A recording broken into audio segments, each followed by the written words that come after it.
Oh, time to clean the cupboard. And yeah, clean me out too. There's expired hummus in here and it's giving me a stomachache. Yeah, I'm not ready to deal with that. I think I'll stick with the cupboard. Whoa, look at this. This was best before June 2012. I'm going to throw this out. Mind you, is there something you can use old flour for? I know, bake biscuits. No, I'm not going to use it for cookies. It's expired. I know, bake a cake. Shh, okay, you're just keeping on saying food. Actually, I know something that we could bake that we don't eat. I want to make some salt dough. Make some muffins. Shh. Mr. Wesbonk wants to.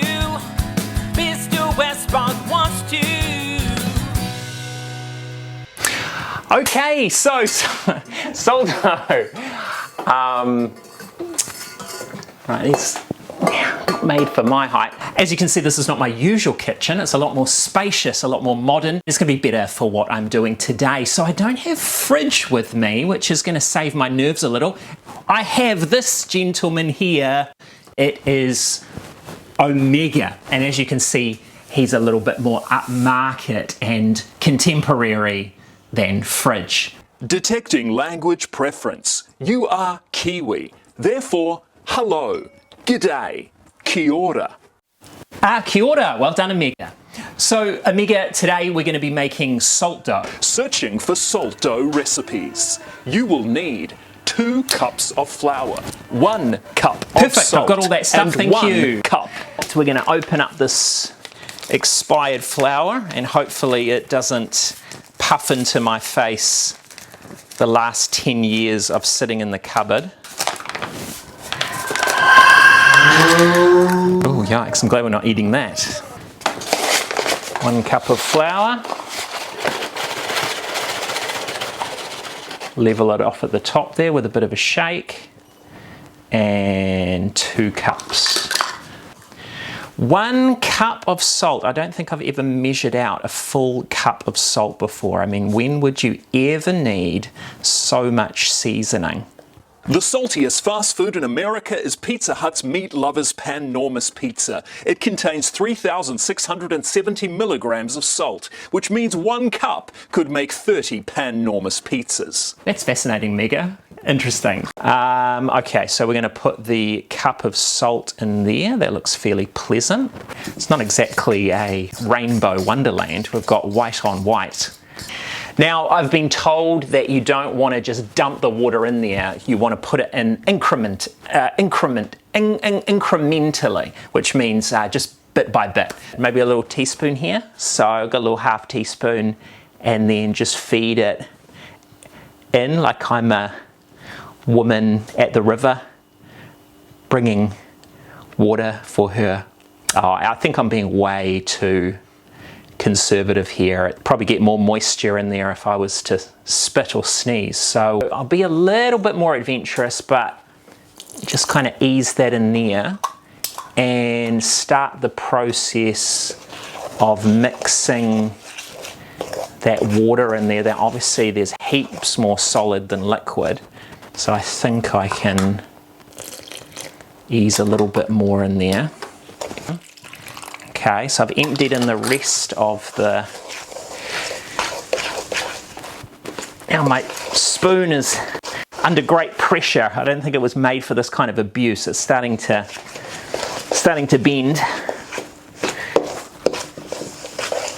I feel like I'm going to be better off getting my fingers in there now. I think that's what's called for. The spoon has done his job. He's crying out for mercy. That wasn't exactly merciful, but at least he's off the job. And now we're going to knead it. We'll consider this a loving punch. Yeah, check it out. That's good. It's not too sticky and not too dry. So I'm pleased about this. Let's just have some fun with this for a while. And yeah, so look at that. That looks really good. Maybe we can get a face in there.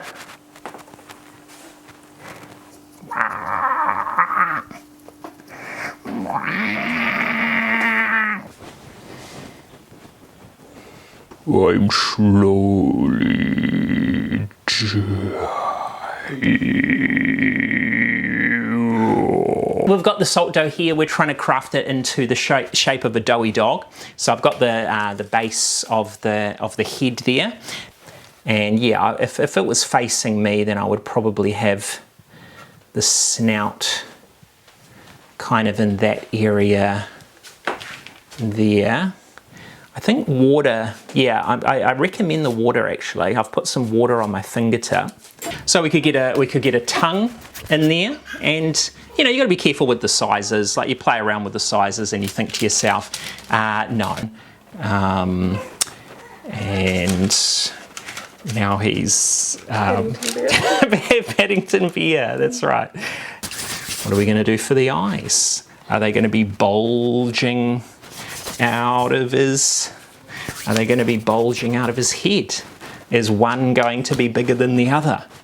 Is he, because of all the salt that's in his bloodstream, is he starting to go into cardiac arrest?